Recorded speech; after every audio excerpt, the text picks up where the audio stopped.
দেশী ফেন নামৰ এটা ফেচবুক পেজত মুখ্যমন্ত্ৰীক উদ্দেশ্যি অশ্লীল বাক্য নিক্ষেপ কৰা হৈছিল। তাৰ পিছতেই জাঙুৰ খাই উঠিল চেলুট তিৰংগা। ফেচবুক পেজ দেশী ফেনৰ বিৰুদ্ধে বঙাইগাঁও সদৰ থানাত এজাহাৰ দাখিল। বঙাইগাঁও সদৰ থানাত দেশী ফেন নামৰ ফেচবুক পেজৰ বিৰুদ্ধে চেলুট তিৰংগাৰ সভাপতি লিটেন দাসে দাখিল কৰে এজাহাৰ। আমি যোৱাকালি ৰাতি সামাজিক মাধ্যমত আমি দেখা পালোঁ দেশী ফেন বুলি এটা ফেচবুক প্ৰফাইল।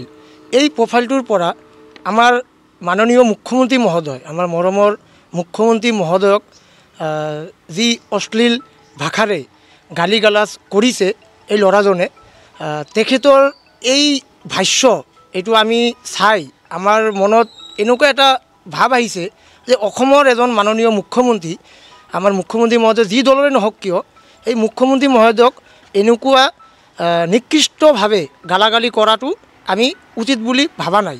আৰু আজি সেয়ে আমি বঙাইগাঁও আমাৰ চেলুট তিৰংগা অসম প্ৰদেশ আমাৰ ষ্টেটৰ সভাপতি অনুপ সিনহা ডাঙৰীয়াৰ নিৰ্দেশ মৰ্মে আজি বঙাইগাঁও জিলাত আজি আমি সদৰ থানাত FIR দিলোঁ।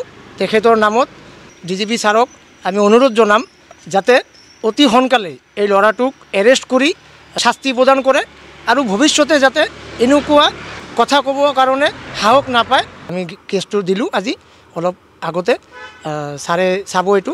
আমি ভাবোঁ মাতে অতি সোনকালে যাতে এৰেষ্ট হয়।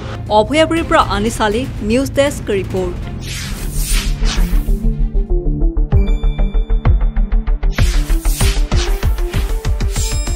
শুদ্ধ আৰু বিস্তৃত বাতৰিৰ বাবে চাই থাকক নিউজ ডেস্ক ৰিপৰ্ট।